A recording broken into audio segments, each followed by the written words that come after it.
नया IBN 7 हौसला है। स्वागत है आपका। शुरू करते हैं हमारा खास बुलेटिन सारा देश 100 खबरें। तेल कंपनियों ने एक बार फिर पेट्रोल और डीजल के दामों में इजाफा कर दिया है। इस बार पेट्रोल और डीजल के दामों में भारी बढ़ोतरी की गई है। कंपनियों ने पेट्रोल के दाम में 3 रुपए 96 पैसे का इजाफा किया, यानी तकरीबन 4 रुपए पेट्रोल महंगा हो गया है। जबकि डीजल के दाम में 2 रुपए 37 पैसे का इजाफा हुआ, यानी कि डीजल अब लगभग 2.5 रुपए और महंगा हो गया। तेल के बढ़े हुए दाम लागू हो चुके हैं और इसी पिछले महीने पेट्रोल और डीजल की कीमतों में थोड़ी कमी की गई थी। पहले दिल्ली में 59 रुपए 20 पैसे प्रति लीटर पेट्रोल के दाम थे और अब ये 63 रुपए 16 पैसे प्रति लीटर के हिसाब से बिक रहे हैं। जबकि मुंबई में 66 रुपए 69 पैसे प्रति लीटर था पेट्रोल और अब 70 रुपए 65 पैसे प्रति लीटर पेट्रोल हो गया। पेट्रोल और डीजल के दाम बढ़ने पर आम लोगों ने नाखुशी जाहिर की है। लोगों का कहना है कि पेट्रोल के दामों में 4 रुपए बढ़ना जनता के हित में नहीं है, इससे और महंगाई बढ़ेगी। तेल के दाम बढ़ने पर दिल्ली, मुंबई, चेन्नई और कोलकाता के लोगों ने सरकार को अब खूब खरी खोटी सुनाई है। उन्होंने मोदी सरकार से अच्छे दिन आने का वायदा किया। क्या तेल के दाम बढ़ने से अच्छे दिन आएंगे? पंजाब के मोगा के माड़ी मुस्तफा गांव में एक युवती के साथ गैंगरेप का सनसनीखेज मामला सामने आया है। पीड़िता ने 11 लोगों पर गैंगरेप का आरोप लगाया है। मेडिकल जांच में गैंगरेप की पुष्टि भी हो चुकी है। बताया जा रहा है कि करीब 11 लोगों ने युवती के साथ बलात्कार किया और इस साजिश में एक महिला भी शामिल है। पुलिस ने केस दर्ज कर आरोपियों की तलाश शुरू कर दी है, जबकि पीड़ित युवती इस वक्त अस्पताल में भर्ती है।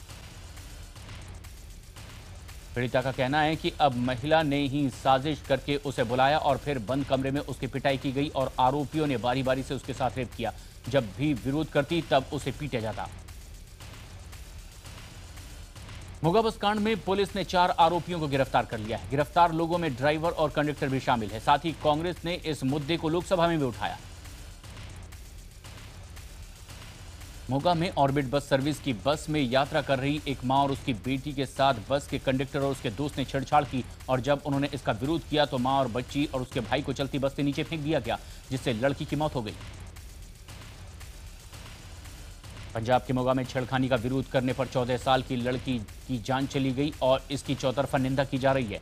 बीएसपी सुप्रीमो मायावती ने कहा है कि पंजाब सरकार के मुखिया की बस में ये घटना हुई है। ऐसे में पीड़ित परिवार को न्याय मिलना है, इसमें संदेह है। मोगा में छेड़खानी के मामले में मुख्यमंत्री प्रकाश सिंह बादल ने माना है कि यह घटना उनकी बस में हुई है। बादल ने घटना पर अफसोस जताया है। उन्होंने कहा है कि बदकिस्मती से यह बस उनकी है। उन्होंने घटना को बड़ी दुर्घटना करार दिया। वहीं इससे पहले उनकी बहू और केंद्रीय मंत्री हरसिमरत कौर ने साफ कहा था कि जिस बस में घटना हुई है उसके बारे में उन्हें पता नहीं। बाद में उन्होंने इस घटना पर अफसोस जाहिर किया। मोगा बस मामले में केंद्र सरकार ने पंजाब सरकार से रिपोर्ट तलब की है। आम आदमी पार्टी के सांसद भगवंत मान का कहना है कि जिस तरह से दिल्ली में उबर कंपनी की टैक्सी में रेप कांड हुआ और कंपनी पर केस दर्ज हुआ, उसी तरह से ऑर्बिट पर भी केस दर्ज होना चाहिए। बिहार के समस्तीपुर में एक महिला ने अपनी 5 महीने के बच्चे की गला दबाकर हत्या कर दी है। घटना के पीछे घरेलू विवाद बताया जा रहा है। पुलिस ने आरोपी महिला को गिरफ्तार कर लिया है। कानपुर में एक महिला टीटी ने जीआरपी के 4 पुलिस वालों के खिलाफ बदसलूकी का केस दर्ज करवाया है। महिला टीटी केस दर्ज कराने के लिए कोर्ट पहुंच गई। पुलिस वालों में एक जीआरपी का सब इंस्पेक्टर भी शामिल। बताया जा रहा है कि 19 अप्रैल को जब महिला टीटी ट्रेन में चेकिंग कर रही थी तभी आरोपी पुलिस वालों ने कुछ लोगों ने टिकट चेक करने से रोक दिया। जब महिला टीटी ने विरोध जताया तो पुलिस वालों ने उसे भद्दी भद्दी गालियां भी दी। फिरोजाबाद के रामगढ़ इलाके में एक हिस्ट्री शीटर की गोली मारकर हत्या कर दी गई है। यह हिस्ट्री शीटर कुछ दिन पहले ही जमानत पर जेल से छूट कर आया था। मारे गए शख्स का नाम विक्की मिश्रा है। पुलिस के मुताबिक पहले हमलावरों ने धारदार हथियार से हमला किया और फिर गोली मार दी। पिछले साल विक्की ने एक समाजवादी पार्टी के स्थानीय नेता मनी यादव की हत्या कर दी थी। पुलिस ने शक है कि मनी यादव के घर वालों ने ही इस हत्या को अंजाम दिया होगा।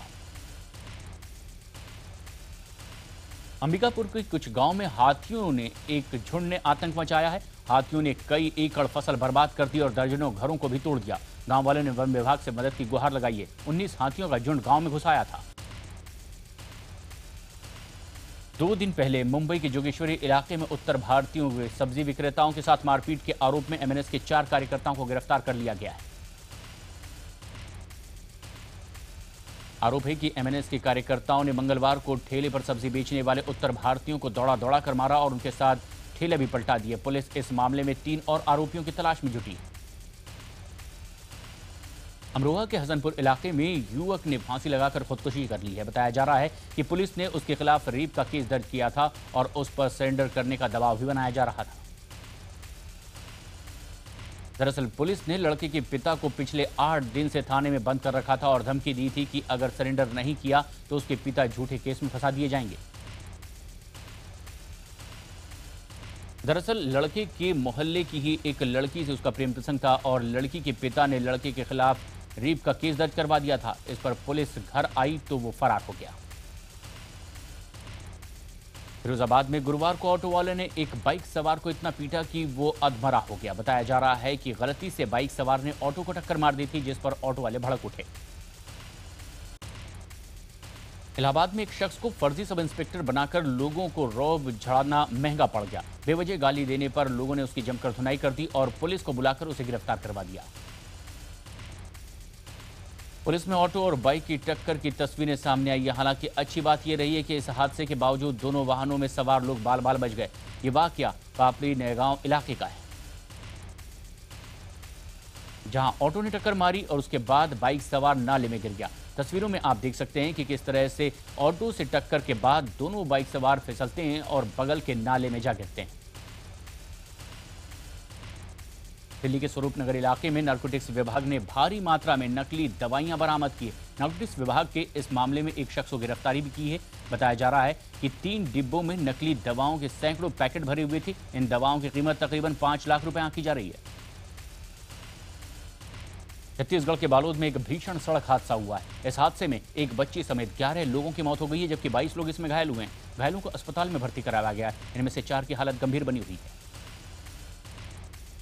बताया जा रहा है कि ये सभी एक शादी समारोह में गए हुए थे और देर रात जब ये घर लौट रहे थे तो उस वक्त उनकी गाड़ी सामने आ रहे ट्रक से टकरा गई और ये भीषण हादसा हो गया।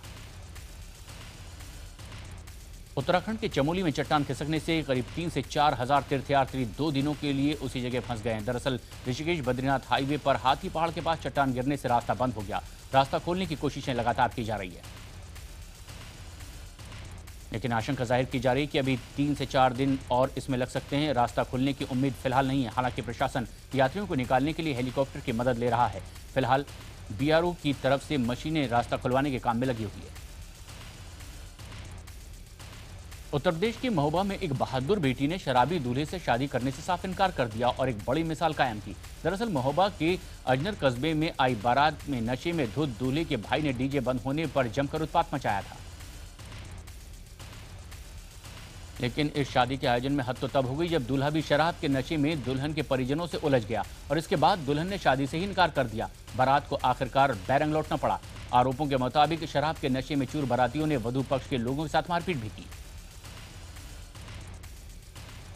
नेपाल में आए भूकंप को 6 दिन हो गए हैं और अभी भी मलबे से लोग जिंदा निकल रहे हैं। उधर नेपाली सेना की चीफ का दावा है कि मरने वालों का यह आंकड़ा 15,000 तक जा सकता है। अब तक 6,000 लोगों के मारे जाने की पुष्टि की जा चुकी।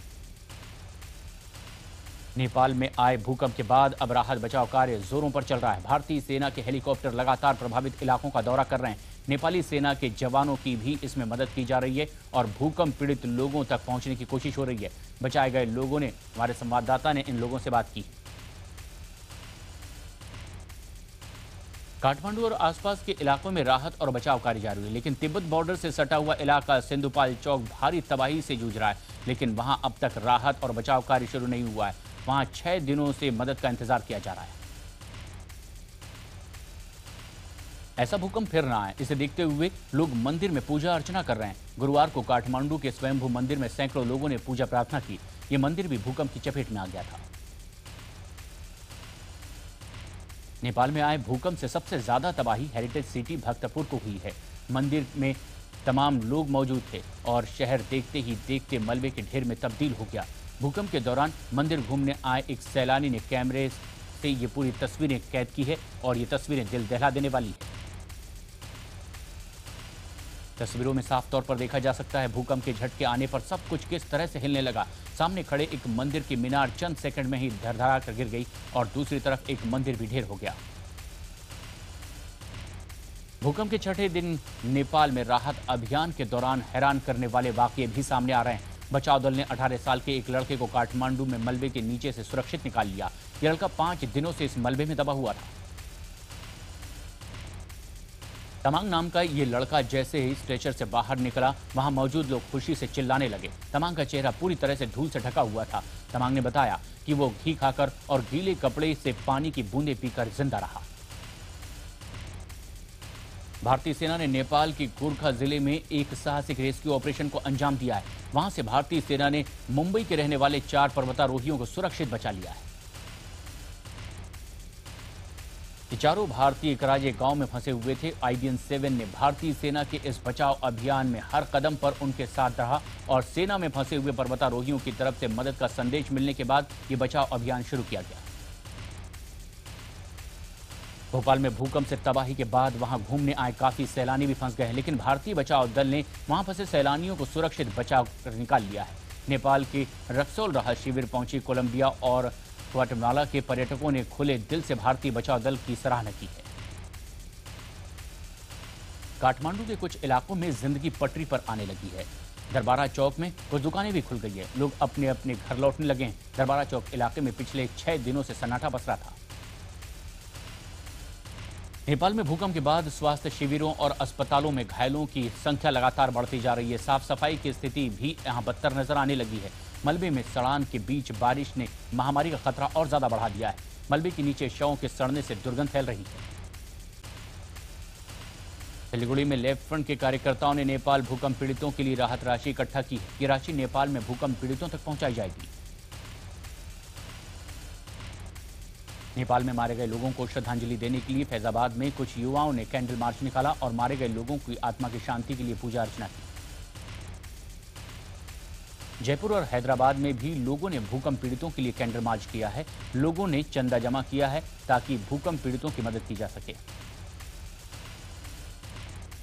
केदारनाथ यात्रा अब और आसान हो गई है। उत्तराखंड सरकार ने 7 हेलीकॉप्टर कंपनियों को उड़ाने के लिए मंजूरी दे दी है। अब रुद्रप्रयाग से हेलीकॉप्टर उड़ेंगे और सीधे केदारनाथ के लिए रवाना होंगे। इसके लिए यात्रियों को एक टिकट 7,000 रुपए का होगा। भूमि अधिग्रहण अध्यादेश के मुद्दे पर चौतरफा हमला झेल रही बीजेपी अब सहयोगी दल के भी निशाने पर है। शिवसेना ने बीजेपी में निशाना साधते हुए उन्हें चुनौती दी है। उन्होंने कहा है कि हिम्मत हो तो कश्मीर में भूमि अधिग्रहण कानून को लागू करके बताएं। शिवसेना के इस हमले के पीछे बड़ी वजह है प्रधानमंत्री मोदी का जैतापुर न्यूक्लियर करार। पिछले कई सालों से जैतापुर प्रोजेक्ट का विरोध कर रहे शिवसेना को अब इस प्रोजेक्ट को कामयाब बनाने में पीएम की कोशिश गले नहीं उतर रही। राज्यसभा में योग गुरु बाबा रामदेव का बेटा पैदा करने की दवा पुत्र जीवक बेचने के आरोप लगे हैं। उन पर यह आरोप जेडीयू सांसद केसी त्यागी ने लगाया, जिसके बाद राज्यसभा में हंगामा मचा। इस पूरे मुद्दे पर सरकार ने जांच का भरोसा देते हुए कार्रवाई की बात कही है। राज्यसभा में जेडीयू सांसद केसी त्यागी बाकायदा दिव्य फार्मेसी की दवा दिव्य पुत्र जीवक बीज लेकर के पहुंचे और बोले कि जहां देश में प्रधानमंत्री बेटी बचाओ बेटी बढ़ाओ का आह्वान कर रहे हैं, वहीं बाबा रामदेव बेटी नहीं बेटा पैदा करने पर जोर दे रहे हैं। इनके नाम से दवा पर पाबंदी लगनी चाहिए। समाजवादी पार्टी के सांसद जया बच्चन ने तो बाकायदा दवा का पैकेट लेकर वहां मौजूद स्वास्थ्य मंत्री जेपी नड्डा के हाथ में रख दिया। आक्रोशित स्वर में कहा कि अगर किसी दवा के नाम में पुत्र जुड़ा होगा तो जाहिर है पुत्र की चाहत रखने वाले उसे खरीदेंगे। ऐसे में बेटियों का क्या होगा? लेकिन हंगामा मचने के बाद बाबा रामदेव ने इस पर सफाई दी है। उनका कहना है कि दवाई के लिए महिलाओं का बांझपन खत्म करने के लिए दवा बनाई गई है और दवा पर बेटा पैदा करने की बूटी जैसा कोई नाम नहीं। विदर्भ के अमरावती से शुरू हुई राहुल गांधी की 15 किलोमीटर की पदयात्रा खत्म हुई और इस दौरान राहुल गांधी ने किसानों के घर पहुंचकर उनसे बातचीत भी की, उनके साथ खाना भी खाया। इसके बाद किसानों की समस्याएं भी उन्होंने सुनी। अमरावती जिले के गुंजी गांव से राहुल ने अपनी पदयात्रा शुरू की। गुंजी गांव के किसानों ने राहुल से बात की और उनकी समस्याएं भी सुनी। गांव के लोगों का कहना है कि राहुल के आने से उन्हें आशा बंधी है। इस बीच वो कई गांवों में रुके और किसानों से सीधी बात भी की। राहुल खुदकुशी कर चुके किसानों के परिवार वालों से भी मिले। पदयात्रा के दौरान राहुल कांग्रेस कार्यकर्ताओं से भी मिलते नजर आए। किसानों ने भी दिल खोलकर राहुल के सामने अपनी समस्याएं रखी। राहुल गांधी ने मीडिया से बात करते हुए कहा है कि किसानों को लगता है कि सरकार उन्हें छोड़ देगी और जब किसी को कष्ट होता है तो सरकार का रोल उनका हाथ पकड़ने का होता है। किसान को लग रहा है कि सरकार ने उन्हें संकट की घड़ी में अकेला छोड़ दिया है। राहुल गांधी ने कहा है कि किसानों की सबसे बड़ी परेशानी कर्ज है और कर्ज माफी को लेकर सरकार कुछ नहीं कर रही। उनका कहना है कि पंजाब की तरह यहां भी फसलों का समर्थन मूल्य नहीं बढ़ गया है। पदयात्रा पर विरोध भी उन्हें देखना पड़ा और बीजेपी और शिवसेना पर उन्होंने निशाना साधा। राहुल की छुट्टियां भी खत्म हो गई है लेकिन उनका पर्यटन चालू है, ये विपक्षियों ने उन पर निशाना साधा। केंद्रीय मंत्री रामविलास पासवान ने कहा है कि राहुल किसानों के मुद्दे पर केवल राजनीति कर रहे हैं। संसद में राहुल के हर बार का वित्त मंत्री अरुण जेटली ने पलटवार किया है। वित्त मंत्री वित्त विधेयक चर्चा के दौरान कहा कि हमारे प्रधानमंत्री कहां जाते हैं इसका सबको पता होता है, लेकिन जब आपके पीएम जाते हैं तो किसी को खबर तक नहीं होती। दिल्ली सरकार के कानून मंत्री जितेंद्र तोमर की फर्जी डिग्री को लेकर राजनीति अब गर्म होती जा रही है। तोमर की बर्खास्तगी की मांग को लेकर विधानसभा के बाहर जबरदस्त प्रदर्शन किया गया। कांग्रेस कार्यकर्ताओं ने सरकार और तोमर के खिलाफ जमकर नारेबाजी की। हालात बेकाबू होते देख पुलिस ने प्रदर्शनकारियों पर पानी की बौछारें की। सूत्रों के मुताबिक तोमर ने मुख्यमंत्री अरविंद केजरीवाल को फर्जी डिग्री मामले में अपनी सफाई लिखित तौर पर दी है। सूत्रों का कहना है कि जिन डिग्रियों पर सवाल उठ रहे हैं उस डिग्री की फोटोकॉपी भी सीएम दफ्तर को तोमर ने भेज दी। 1 नवंबर से शुरू हुआ बीजेपी का सदस्यता अभियान गुरुवार को औपचारिक रूप से खत्म हो गया। बीजेपी अध्यक्ष अमित शाह ने एक प्रेस कॉन्फ्रेंस में इसकी घोषणा की। उन्होंने बताया कि बीजेपी सदस्यों की संख्या 10 करोड़ 43 लाख हो गई है। हैदराबाद में पुलिस की टीम ने फेसबुक पर अपलोड किए तस्वीर पर कार्रवाई की और महिला से छेड़छाड़ के 2 आरोपियों को गिरफ्तार किया। महिला का आरोप है कि जब वो गाड़ी से जा रही थी तो 2 बाइक सवार युवकों ने उनका पीछा करना शुरू किया, साथ ही उनके रास्ते में रुकावट भी बनाने की कोशिश की। आरोप है कि उन्होंने कार के अंदर ताक झांक की और उसे इशारे भी किए। बाद में महिला ने इस घटना की तस्वीर अपने और पुलिस की टीम के फेसबुक प्रोफाइल पर डाल दी और फिर ये टीम इस तस्वीरों पर बाइक डिटेल के आरोपियों तक पहुंच गई। उत्तर प्रदेश के सीतापुर में एक लड़की का अपहरण कर बेरहमी से उसकी हत्या कर दी गई। लड़की के शव को देखने से ये साफ लग रहा है कि हत्या से पहले उसके चेहरे को लेकर पूरे शरीर पर धारदार हथियार से हमले किए गए। उसकी आंख तक फोड़ दी गई। लोगों को शक है कि लड़की के साथ रेप भी किया गया है। मौके पर पहुंची पुलिस ने वो हथियार भी बरामद कर लिया है जिससे महिला का कत्ल किया गया। अपराधियों को पकड़ने के लिए डॉग स्क्वाड भी लगाया गया।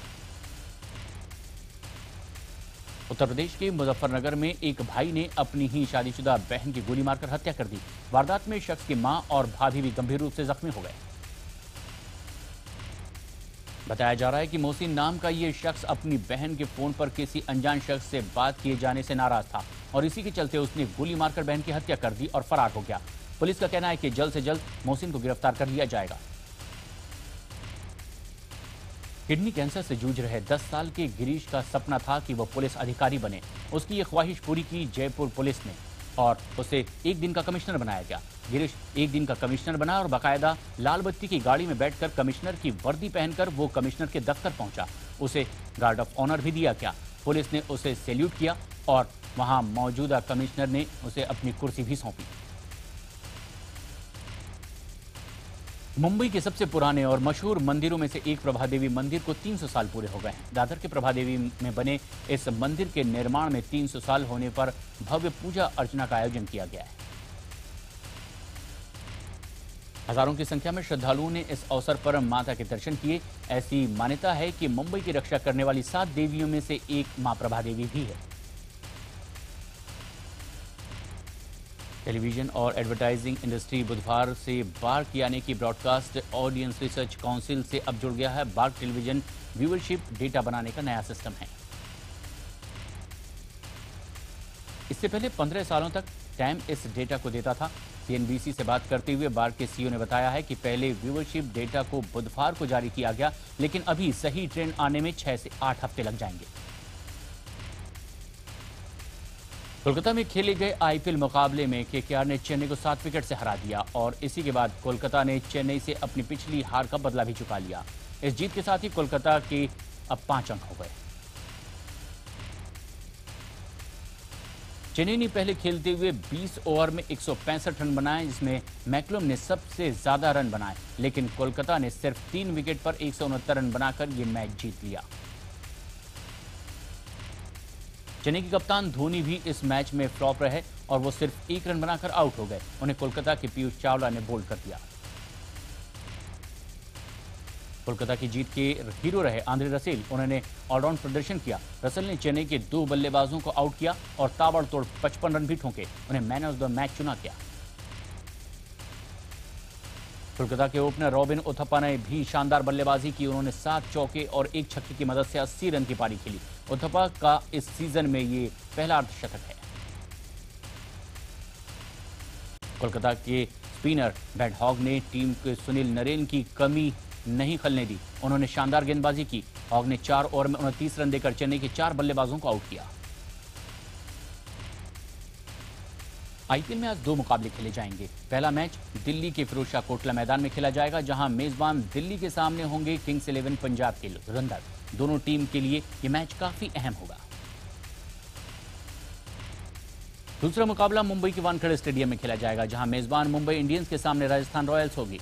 राजस्थान का पिछला मैच बारिश में धुल गया था और मुंबई की टीम पॉइंट टेबल में सबसे नीचे चल रही है और वापसी करने के लिए मैच उसके लिए बेहद अहम होगा। वेस्टइंडीज के स्पिनर सुनील नरेन को आईपीएल में ऑफ ब्रेक गेंद फेंकने से रोक दिया गया है। बीसीसीआई के मुताबिक नरेन अगर ऐसा करते हैं तो उन्हें अपने टूर्नामेंट में बैन का सामना करना पड़ेगा। आगामी रणजी ट्रॉफी में बदलाव की सिफारिश की गई है और इसमें प्रतिदिन 90 ओवर की बजाय 95 ओवर और अंक प्रणाली में भी बदलाव करने की पहल की गई है। अनिल कुंबले की अध्यक्षता वाली तकनीकी समिति इस पर काम कर रही है। जापान के खिलाफ हॉकी सीरीज के लिए भारतीय टीम का ऐलान कर दिया गया है। सरदार सिंह एक बार फिर टीम के कप्तान होंगे। भुवनेश्वर में यह सीरीज 3 से 9 मई के बीच खेली जाएगी। 24 साल के बेल्जियम के युवा फुटबॉलर ग्रेगरी मर्टेंस की मौत हो गई है। सोमवार को एक क्लब मैच के दौरान ग्रेगरी मैदान पर एक खिलाड़ी से टकरा गए थे और इसके बाद उन्हें दिल का दौरा पड़ा। आनंद फानन में उन्हें अस्पताल में भर्ती करवाया गया, लेकिन 3 दिन बाद भी डॉक्टर उन्हें बचा पाने में नाकाम रहे।